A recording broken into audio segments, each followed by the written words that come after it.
Hi, everyone, and welcome to the Changing Tides podcast. In each episode, we invite guests to have honest conversations about their mental health journeys with the goal of destigmatizing mental health within the Asian American Pacific Islander community. Due to the nature of the podcast, we'll be discussing a variety of mental health topics and possibly triggering experiences. While we and the majority of our guests are not trained professionals, we encourage you to practice self-care while listening and seek professional guidance if you or a loved one is in need of support.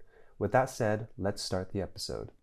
Hi, my name is Philip, and I would describe my mental health journey as forever in progress.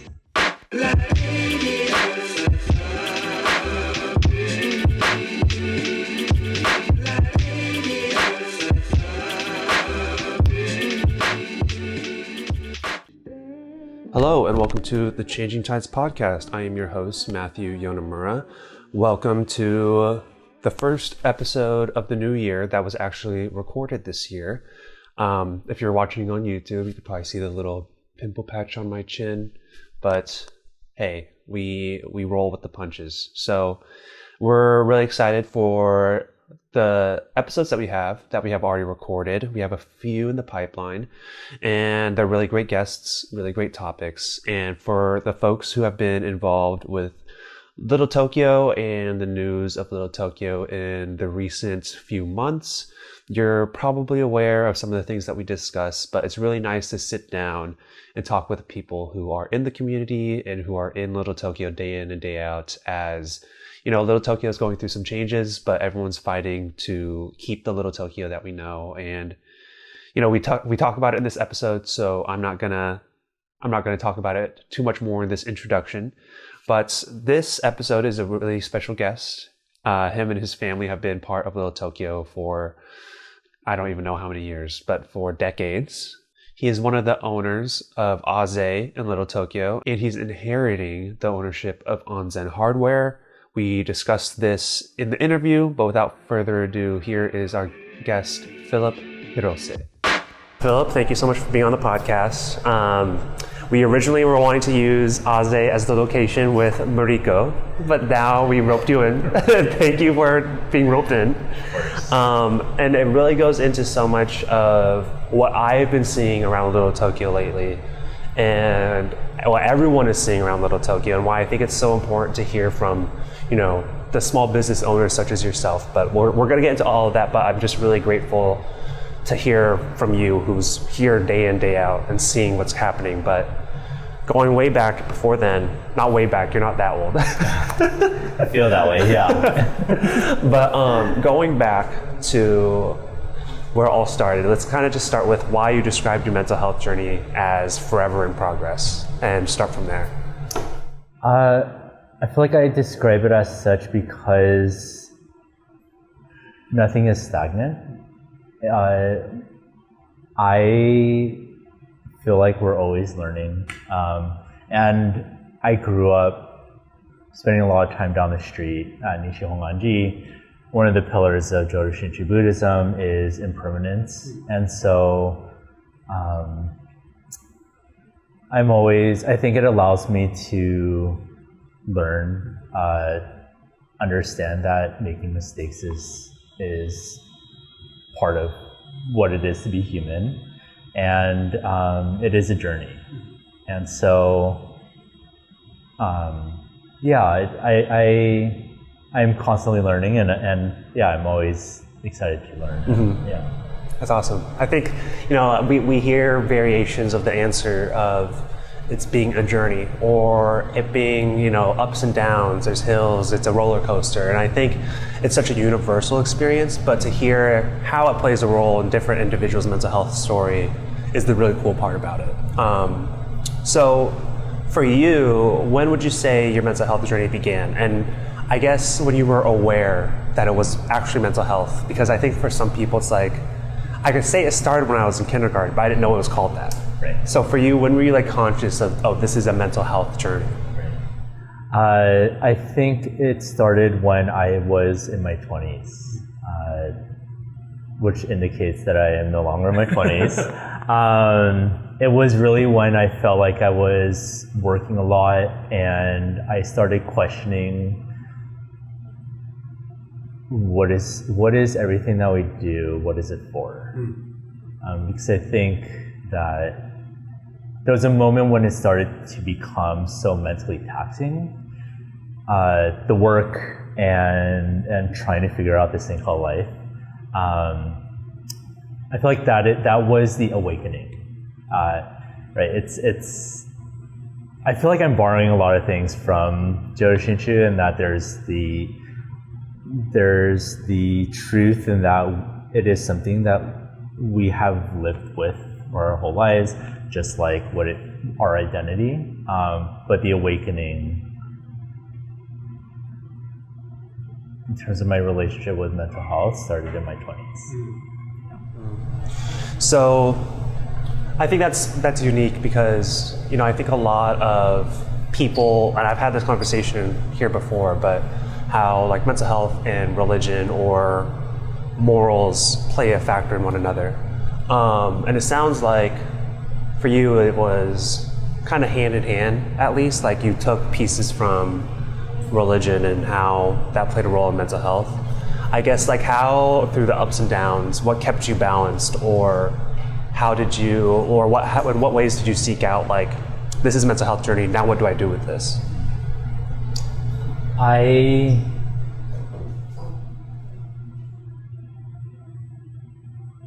don't have a concrete answer, sorry. I know that you provided some questions, but I think, and I think this is also me constantly reflecting in real time, in that a lot of it had to do with the community that I was in, the people I surround myself with, and everyone that I leaned upon, mentally, physically, emotionally. Yeah. Mm-hmm. And so, speaking of community, you and your family have been around Little Tokyo since forever, right? Like,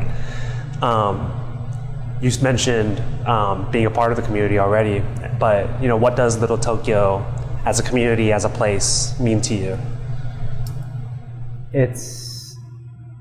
To me, it's a place where people, it's a space where people can, continue multiple generation long relationships, start new ones that will become multiple generation long relationships or friendships. It's a place where people can learn about themselves, learn about others. This is a Little Tokyo one, right? Yeah. A place where people can, go through a lot of self-discovery. And for me, it is very different. I feel like it's very different from a community that I thought of when I was in my 20s, and the one that I grew up in as well, back in the 90s. And I think just being able to be in community with everyone and experience it is really powerful and beautiful. Yeah. I think, what gen are you? What generation are you? So I am second generation on my father's side, okay, and then fourth generation on my mom's side. Got it. So I think it partly has to do with the generational thing, but I think being a young man or a young person growing up, for me it was the early 2000s, the 90s, or any age range up until like recently, I think, like the 2010s and later. I feel like some people grappled with identity as JA. Were you always proud of the roots of JA, or was it kind of like, you kind of wanted to fit in if you didn't go to a primarily Japanese school or Asian school? Like, have you always been comfortable in the identity as an Asian American? Absolutely not. Yeah, growing up in the 90s, I think it was tough being an Asian American, identifying male, because I feel like Asian American men were not, in this world of whatever masculinity is, because it could be defined multiple ways. We were on the bottom of the totem pole in the social ladder at high school and middle school, and I think that time in a person's life can be so tough, especially at school. But I think that as I spent more time with people in Little Tokyo, I was able to build that confidence, and I'm just forever grateful for those people. And we are a product of the causes and conditions that came before us, the millions of decisions, even the decisions that are outside of our own agency. We are a product of it. Mm-hmm. So, like, what area did you go to school in? Oh yeah, so I grew up in Los Feliz, which is now very trendy. Los Feliz, sort of like Echo Park, very trendy now. Yeah. But I remember growing up and being like, I want to go to school in Monterey Park. I want to go to like Shurikepo, because a lot of friends that I had at Nishi went there, and I was one of 2 Japanese Americans at the school I went to. Wow. Yeah. There were a lot of like Korean nationals, a lot of Armenians, but one of two Japanese Americans or Nikkei, and it just so happened that our names were almost identical. Really? So there were a lot of like jokes and a lot of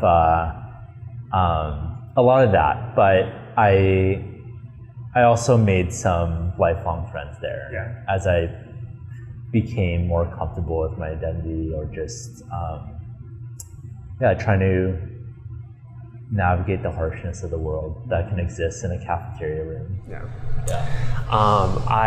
My school was definitely more Japanese, like a higher Japanese percentage than what you had. But I remember for me, because I went to school in Redondo Beach, and I had a lot of good AAPI friends.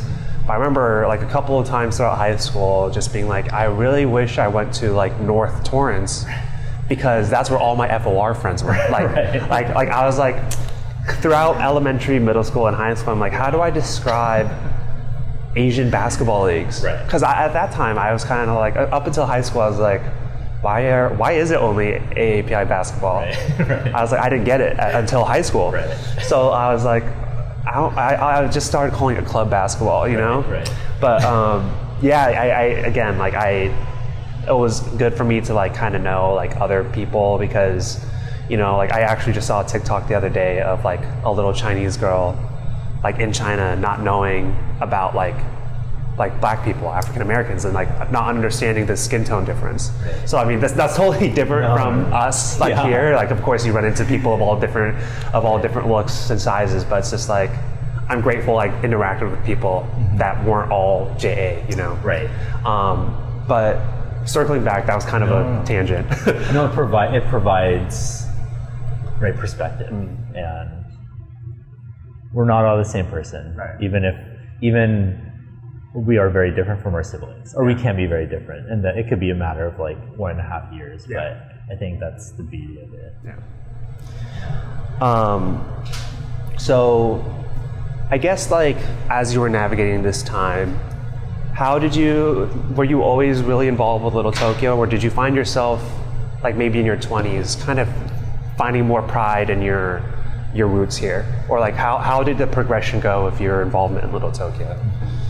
So I think because of my mom working in Little Tokyo for 35 years, up until late last year, she just changed offices, but she was there. My grandfather had a hardware store here, which is now ours.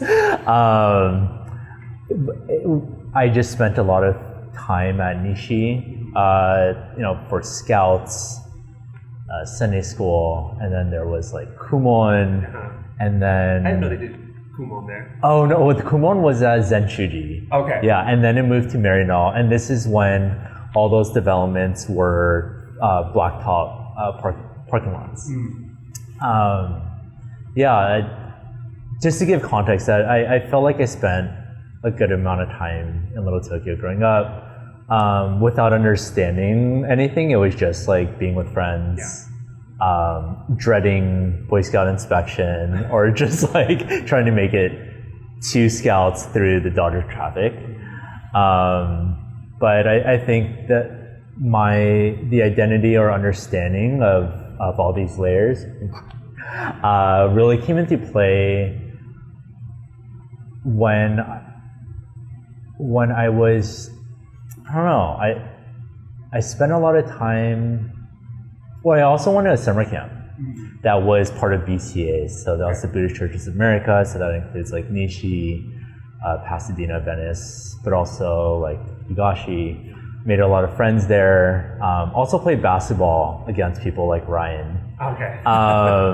Which was so exciting when he took the position as director of Budokan, because I think that's where everything started to really, I don't know, it's come into play, or like everything kind of full circle almost. Yeah, full circle. It just made sense, and there's a level of comfort, and I was like, what matters most is the relationships, right? It's not even, my mom knew his dad growing up, but even just within our lifetimes, I think it's like we saw each other the previous day whenever we see each other. But then that formulation, I think, really came as I got involved with the youth through summer camp, through the ages of like 7 to 13. We get to see. I got to see a lot of myself in the Quiet Kids, the siblings, and then watching them grow, and then from there, seeing them get involved with programs at Kizuna, especially the high school programs, where they really get to talk about identity, community for the first time. Like, how incredible is it to see the blank stares of high school students being like, what are you talking about? And it's like, you've been sitting in it this whole time, right?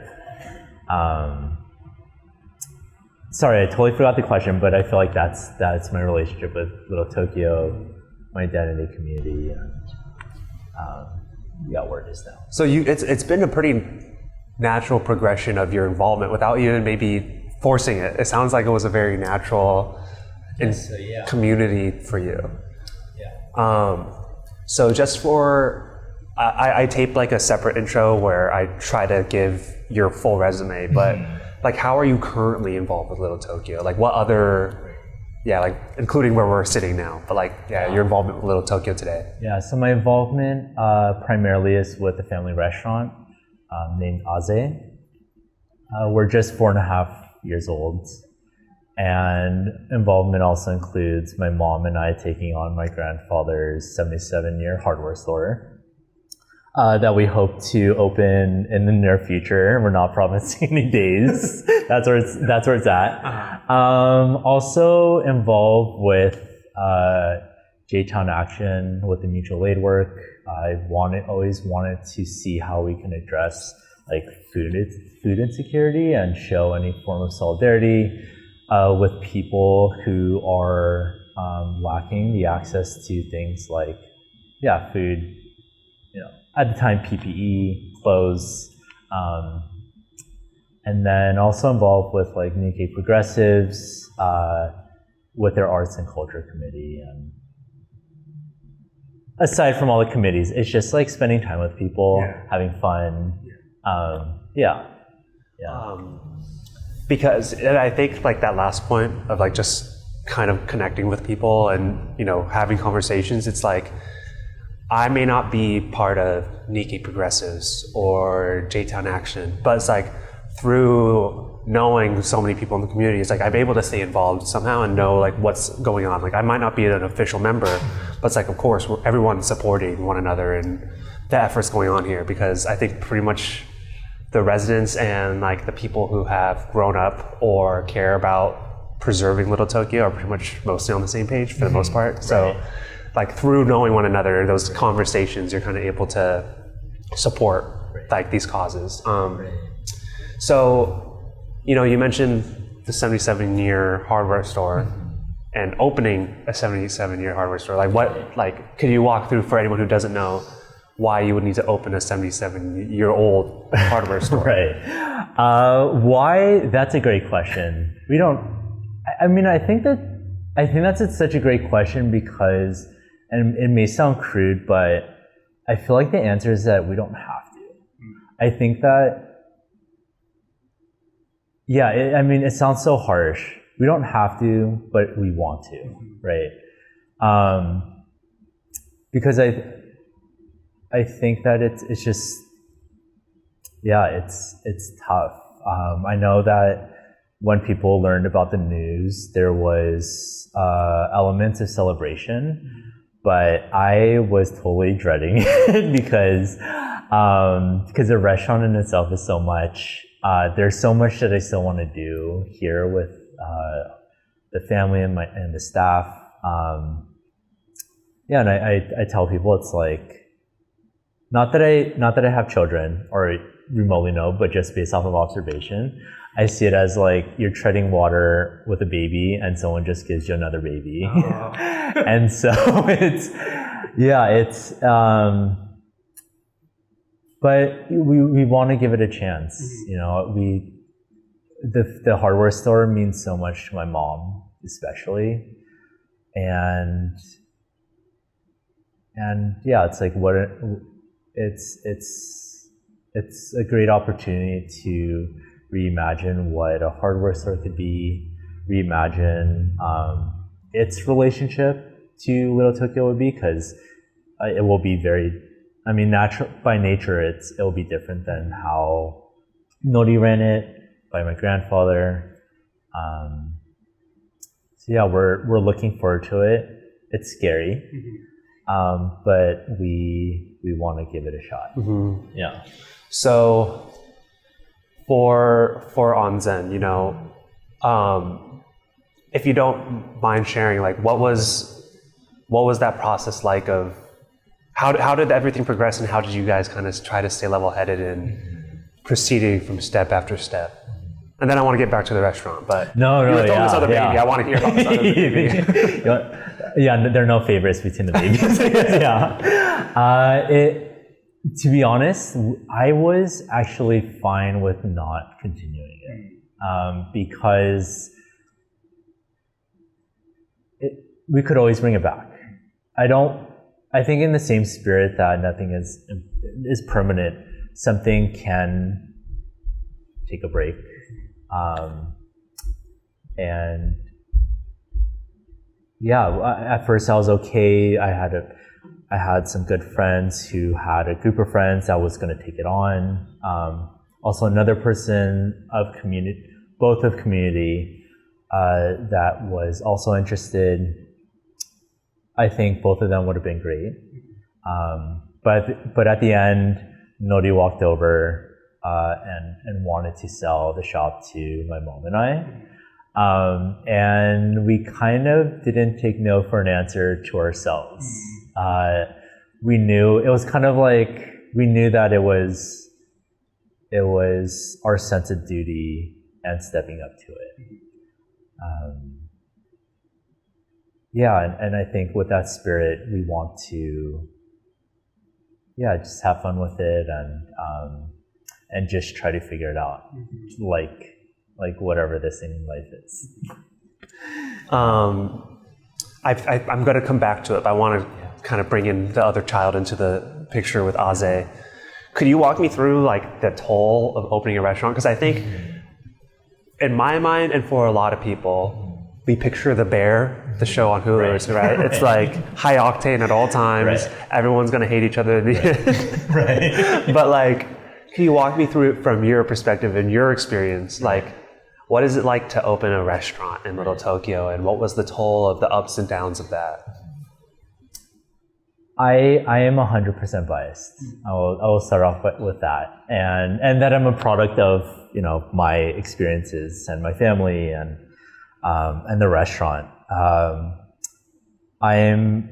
I think the restaurant is an incredible place.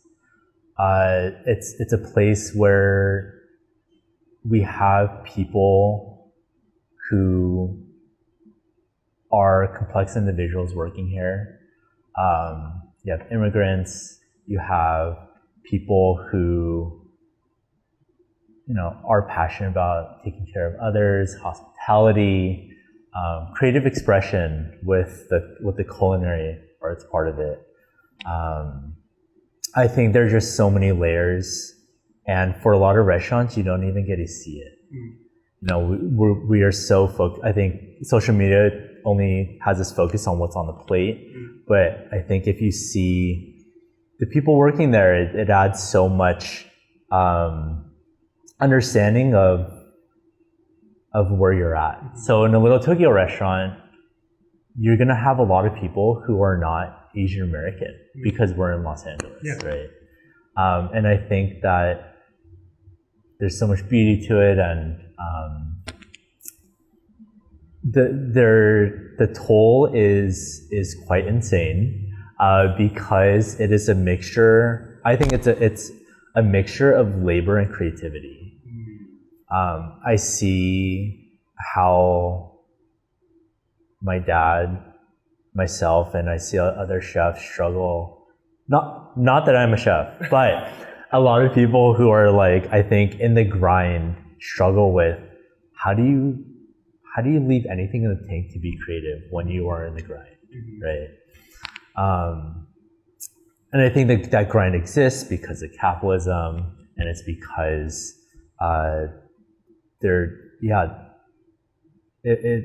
they don't have the privilege, I think, or a lot of them don't have the privilege to allocate that time to be creative. So that's just the physical toll, and then it connects to the mental toll of, I think, trying to meet the expectations of all the people who write bad reviews on Yelp.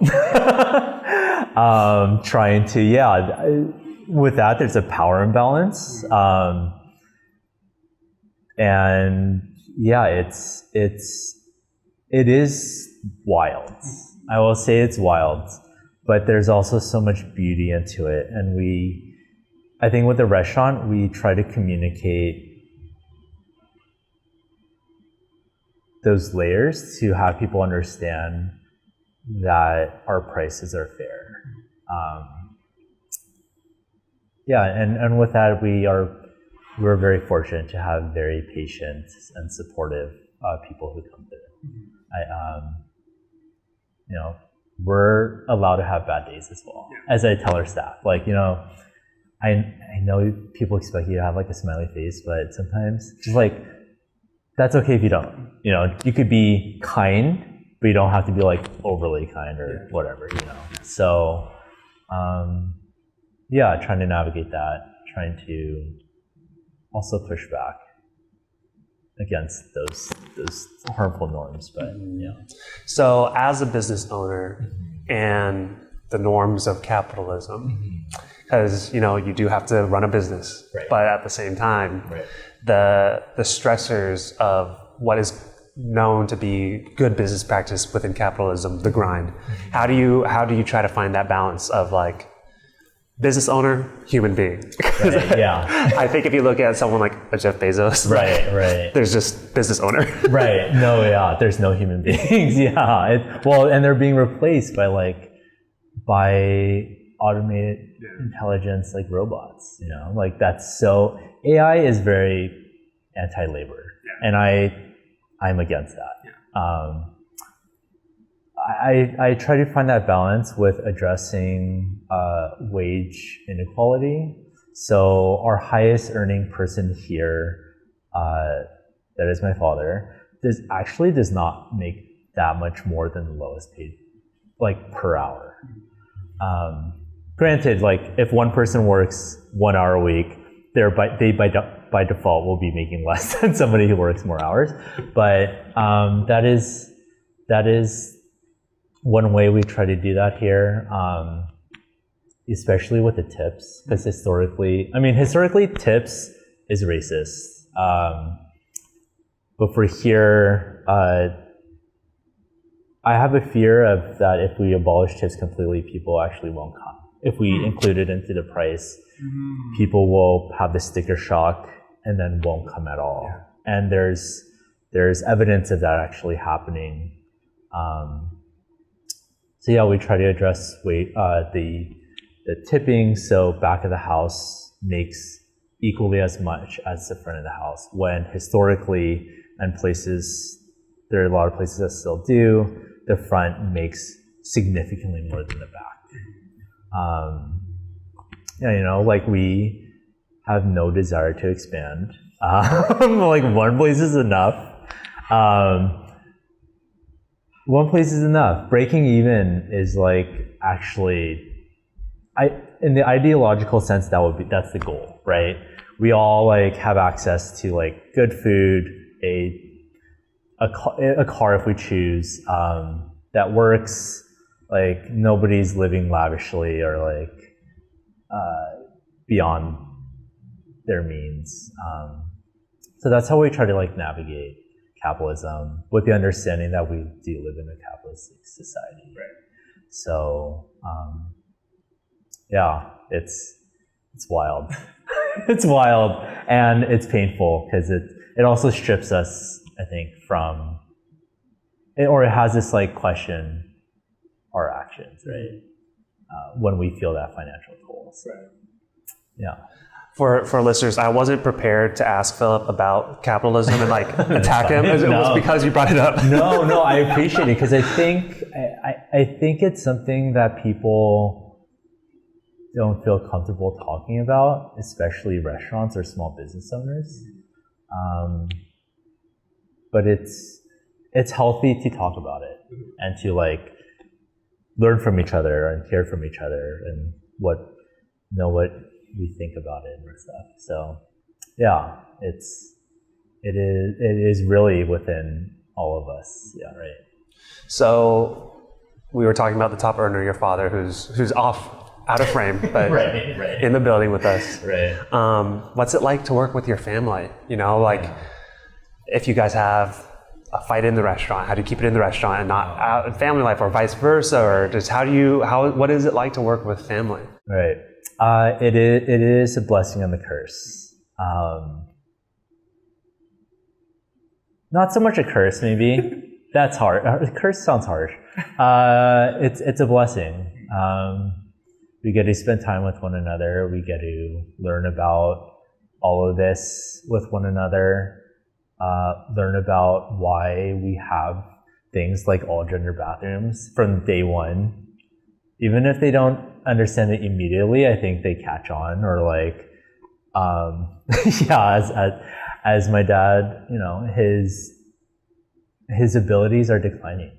So like, how do a restaurant could be a very discriminatory place when it comes to abilities and age. So how can we create a place that is gentle with those realities, and how can people age gracefully and lean on each other, and work together? Because I feel like it could be so harsh and unforgiving. So, you can't see so well, especially with the small print. So like our menus are printed larger and our music is not so loud.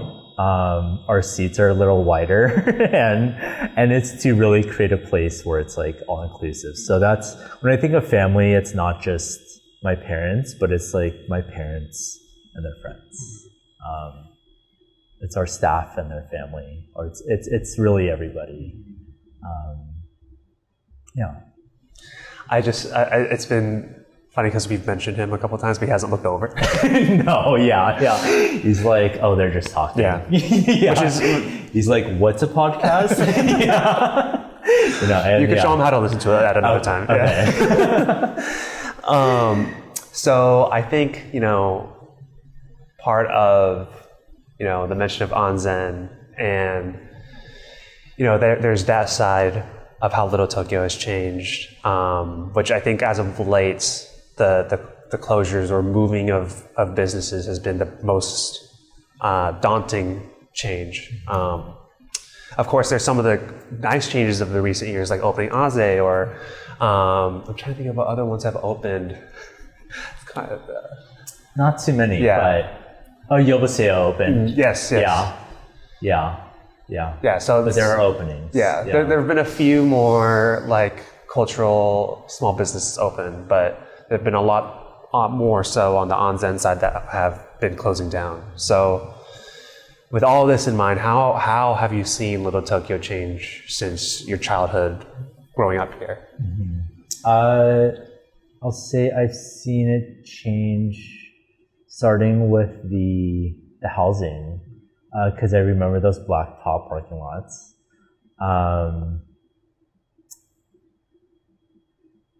More recently, seeing a lot of the the small family business restaurants close has been extremely tough.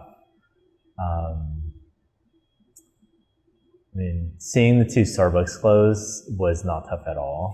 It's quite nice. It's like one of the goals was how do we discourage them from being here? But I think there's also, the way I think of it is like, what are the terms or why are they closing? If they're closing to retire, I fully support that. The people who have decided to retire deserve it so much, and I think that it is bittersweet. But there should also be celebration for them to get that rest. But in other cases, when they're evicted or if they're pushed out, that is tragic. And I think it is very representative of that impermanence, and that and it goes against people saying that, because I know people say that Little Tokyo will always be there, and I more recently have been saying that it isn't going to be. Because change always happens, and these closures do happen suddenly, and there's just so much to just the closure. It's like how the business owner decides to do that. Culturally, some people don't want to make any noise, so they announce their closure the day after they close, and people are like devastated. Or people would announce it and go through that process together as a community. So it's tough, and I think there really is no playbook for people to truly follow. It's like they just try and decide if they have that decision to go through with whatever they can. But it is tough. It's like I see Little Tokyo as a unit of people, and when we see for these shops, when we see it close one by one, then you kind of question the strength of it.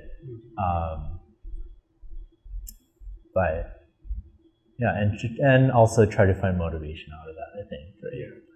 If we're competitive, if we played on good Asian League basketball teams. Yeah. I think, I do think it's a good point, though, to say, I don't think it's a given to say that Little Tokyo is always going to be here, because it's not a given. Right. But as you just mentioned, like, you could take that and make it kind of a competition, or you don't just, it's not necessarily rolling over and letting it happen, but what ways can we preserve it? Or like, if it's not a given, what should we or what can we do about that?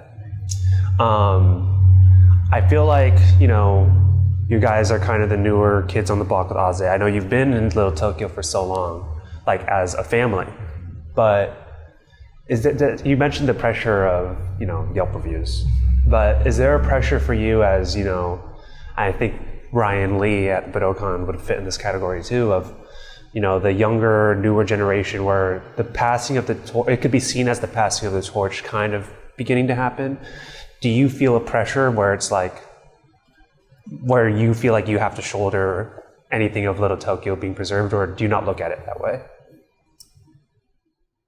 I think there's some pressure. I see, I guess rather than just the passing of the torch, I see it as us being included. Because I think for the Sansei, or for the generation that's older than us, because right, the generations are very different based on when they immigrated. Right. I think sometimes they think that the passing of the torch means that they become irrelevant. And what I want to tell them, or what I try to do here, is that is tell them, or you know, show them that like, no, you're more than welcome to be here. Yeah. Right? You're more than welcome to be part of the process. We just want to be a part of it. Yeah. We're not trying to push you out. We just want to, like, you know, how do we be more inclusive in that sense? Because I do see a sense of fear of the previous generation losing maybe some of that power. Power is so gross, but like power, authority, whatever. Yeah. So it's like, how do we become more inclusive? How do we transition in a way that does not push the previous generation out? But also, I guess, I don't know. Pressure's a lot, and so I try to relieve the pressure by bringing more people in with me. Right? It's kind of like if we were to put a nail into a piece of wood, the pressure, it could be extremely harsh on one spot. Yes. But right, if we have like a bed of nails or whatever, then we could lean on each other and then really tackle it together. I think the difference between passing of the torch and being included in the process, it was a very good distinction, and I think you're totally right. I think it's not just it's definitely not only a JA thing, but I think generationally there's gatekeepers of the people who helped build something and who, yeah, power is a gross word. I don't want to call it power, no. But who, you know, they've been more established. Right. There is definitely a seniority within that, and I mean, I just work at LTSC. You know, I went to not just work. You work at LTSC. Yeah. No, I mean, like I'm not an Eric. I'm not a Margaret. I'm not one of them. But it's like, as a member of that team, it's like, oh, I want to make sure in however I can that we're part of the continuation of, rather than what happens when this people with seniority are gone. Right. I think the inclusion in the process is a really good way of putting that. But you know, with that, you know, unfortunately, you did say, you know, it's not going to be here. Little Tokyo will not be here forever. But you mentioned being competitive and just not letting it roll over and letting it happen. But how do you stay positive that, you know, for the foreseeable future at least, Little Tokyo will be here? I see there's a lot of, like, you know, with the sadness of businesses closing or in people not coming as often, I do see a lot of new people, which I think is so wonderful. You know, I think people should, and it's not just Little Tokyo specific. I think LA is littered with so many great communities. It's like finding an entryway into community, spending time there, making friends. And in Little Tokyo sense, there's so many entry points, and with that, it makes me feel very hopeful. Whether it be with activism work, whether it be just going out to the bar, whether it be playing table tennis. I think there's so many wonderful ways for people to, start and grow a relationship with the community, and that makes me feel very hopeful. And also just people having fun, being imaginative. There's an activist who stressed the importance of imagination as the way to the revolution, right? Because we need to reimagine things, because it's clear that whatever is happening now isn't entirely working. And with imagination, it requires creativity, people to free themselves of like judgment and pressure. So I think Little Tokyo there's historically and currently there's so many great examples of that. So and there are people just right around the horizon who don't know yet that they may start that relationship with the community.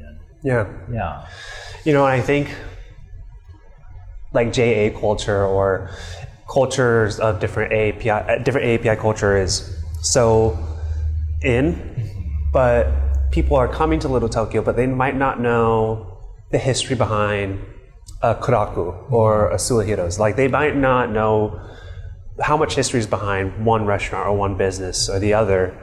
And like, it's not about necessarily picking one or the other, but it's about, the appreciation and therefore the interest of these businesses. And I think that's something that whenever I have a friend come to Little Tokyo, like, oh, like, did you know, like, okay, this is Mike Marase told me this, so I don't quote me, but apparently Mike told me that Koraku is the first ramen shop in North America. Right. Yeah. Which is like, which is wild. So it's like, if that's knowledge that you have, it's like, oh, I want to check that out. Right. And then if you know about like Azay, I was going to try to name one, but we're sitting right here. Right. If you know about Azay, just outside of the village, it's like, you should check that out too. It's like, I think there are so many entry points, but to kind of knowing the history behind it is a huge benefit. Yeah, it's the depth, right? I think in the culinary sense, it's like, the food may look good, it may taste good. I don't know if it's like a culturally appropriate, but when they say this like umami word, I think of not that, but I think of that depth. Like, does it make you feel good? Not just like with your taste buds, but like, does it make you feel good that you're in a place that is resisting against the gentrification that's happening in Little Tokyo? Or does it, does that depth provide, or it, like, going to a place like Koraku or Suihiro or any other legacy business here, it is that depth that I think a lot of places don't have. And it's only attainable or understood when it's communicated or when there's that connection. Otherwise, they're just here for the gram. And like, in a capitalist sense, like, that's fine, but Little Tokyo and the communities, there's just so much depth, Yeah. I'm gonna bleep myself in post. Okay. It's kind of like you could go to or you could go to a Japangelist. Right. No, yeah, it's like, it's a no-brainer for us, but other people, it's like, I mean, like me, I totally thought it was like Japanese or J-O, and I'm like, it's a fraud. Yeah. Like, this doesn't feel good, I think there's, bring in another like Jodo Shinshu term or like element. They talk about, was it Nirvana? It's the feeling when you drink or you get in a hot bath, right? Or it's the feeling when you drink a cold beer or a cold soda on like a hot day. Like that, I feel like is a feeling that you have when you would go to a lot of these places with that depth. Yeah, You know? totally. Yeah. Small anecdote, but my first day working at Little Tokyo Service Center, Margaret Shimada took me to Suihiro. That was my first time there. And like that level of, whenever I would revisit, that comfort level, that almost relief, and kind of like the pride in being able to show it off to the next person I bring, was like such a cultural sense of pride that like I couldn't replicate by going, elsewhere. It's just like the experience, not only the food, but it's the experience and the history of it. So yeah, that the idea of the cold beer or the warm bath, I get that. Yeah. Yeah, it's that bond. That goes generations deep without even us knowing it, I think. There's like, yeah. I mean, it is the interconnectedness and I guess that like ancestral history that it exists right on that sidewalk, in which people will be like, that sidewalk's dirty and loud. But you're like, that sidewalk has been here since like the first J person came to the Tokyo, like whatever, even before then, I do want to wrap up on sort of a fun note, but before then, is there anything else that I didn't get to touch on? Anything else you'd like to say before I ask you some silly, quick questions? Oh, okay. Oh, so this was the not fun part. Well, that was fun too. Then we're gonna go just some fun stuff about you. Quick hitters, like. Nothing fun or exciting. Just, I don't know. I think the community has so much to offer. Just come out and make it a day, have fun. There's so many great people.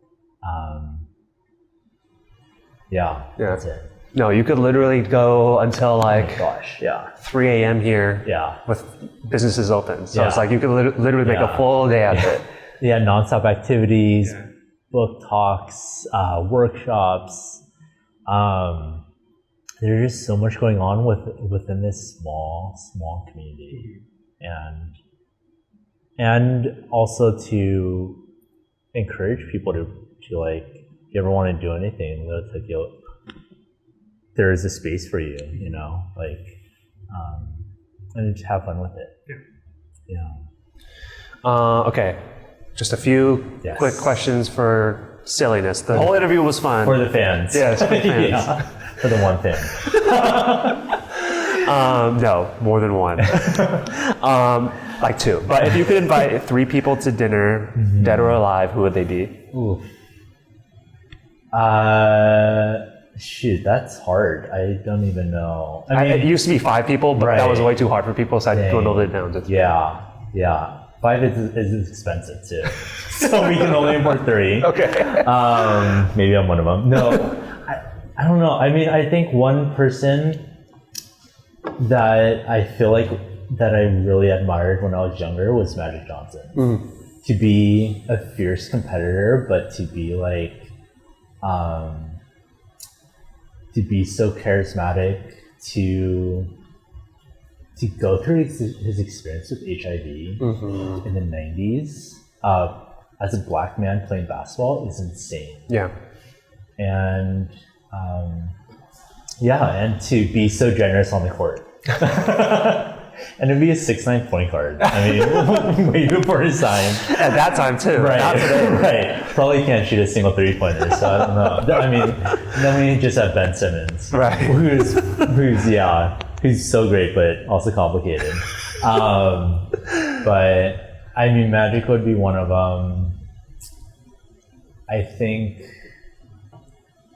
I don't have specifics, but another person would probably be a family member that I've never met before. And maybe a family member in the future would be really fun as well. Very cool. Yeah. That's fun. Yeah. Magic Johnson could just be at the family reunion. We're just there because we're Laker fans. We're like, all right, And if they're not like a fan, they're not anymore. Sorry. Other than Azay, do you currently have another favorite restaurant in Little Tokyo? And it doesn't have to be your all-time list. Like, I don't want anyone to be offended, but like at the moment. Oof, that's a tough one. I mean, diplomatically, I can't pick one. Okay. But I will say that it's not in Little Tokyo. Is that okay? Yeah. I'll give an answer. I have a fondness for Otome-san in Boyle Heights. Okay. Because it was a place I spent my Saturdays, and I feel like it is a place that is locked in time, and Little Tokyo used to have so many of them, and I mean, Suicidal was very much one of them as well. But I mean, I love Matcha Saucer Tea Master. Aloha Cafe is wonderful. Also, there's private caterings, which is so great. Inside their space, what a great way to use their space. And a friend of mine does coffee pop-ups out there, which is really cool. Koraku, ramen chahan combinations are great. So you're already naming everything? Yeah, I'm just gonna name them. That's fair. Yeah, I mean, Mitsuru Grills, hamburger. If you want something different. But yeah, there's just so many. You can't go wrong. No, far bars means wings, or if you want to, if you want to attend a political thing, it's like far bars that place, I guess, or like meet a political candidate. I saw an email that there will be one. There's just so many options, so much variety. If you want spicy Jamaican food, A Beautiful Life's great. And Is it? Cocktails are I great. walk by it all the time. Yeah. Okay. It's very good, and it's I think it's so wonderful and so important that there be a Black-owned business in Little Tokyo, especially because a lot of Jays like to celebrate Bronzeville, and I think there's so many layers of different cultures, histories that's not just Japanese Americans in J-Town. Yeah. Like I learned Little Manila wasn't wild, but yeah. I think even a testament to that is Azay being Japanese French fusion. It's like it doesn't have to be so boxed in. It's a welcoming of cultures in Little Tokyo. I think that's a great point. Yeah, it's the goal for here is to in the culinary sense, the cuisine will be of the diaspora because it's messy, it's complicated. There's beauty, but there's also tragedy. But that's also what it means to be human. So yeah. You already named a bunch of wonderful ways that people can support Little Tokyo, but how can people support Azay? Hours of operation, favorite dish, anything. How can people support? Throwing us a review. Not only us, but in many other places. Throwing us a review remotely, sharing stories, liking photos, coming to say hi. And there doesn't have to be a monetary transaction. And to support Little Tokyo means to support us. At the end of the day, it's where a friend of mine's like, you need to post more photos of food at your restaurant. But I'm like, but I feel like there's so much more to us than just what's on the plate. We are made of the people that work here, but also support us. So, support us, Little Tokyo, in the community that's closest to you. Your favorite restaurant. I don't know. Leave a review of this podcast on Spotify, Apple Podcasts, all those, right? Yes. Right? Hitting that like button or sharing it, like everything. Yeah. Cool. Yeah. Well, Philip, I appreciate it. Azay should be next on people's to-go list if they haven't been yet. And yeah, I look forward to seeing what happens with Anzen. No promises on dates or anything, but I look forward to seeing hopefully the growth in the right direction of Little Tokyo as a whole. But yeah, thank you for your time. No, thank you for having me and doing this. Yeah. What a wonderful opportunity to talk about community, mental health, identity, all of it. Yeah. Thank you. Cool. All right, you are off the hook. Hey, thank you. Hope it was okay. It was great. I gave you a lot of work to edit it. Thank you so much to Philip for being on the podcast to discuss, growing up in Little Tokyo, being a business owner in Little Tokyo, all the changes that are happening, and discussing the ups and downs that come with everything that him and his family do for the community. So if you enjoyed this episode, you can subscribe to our show for episodes that release every other Tuesday and give us a rating or review on your favorite podcast platform. If you would like to support our podcast and help us grow, you can do so with a donation to the link at the bottom of the episode description. To hear more about Changing Tides, follow us on Instagram at LTSC_Changing Tides, or check out our website, thechangingtides.org. Let's continue to change the tide on mental health.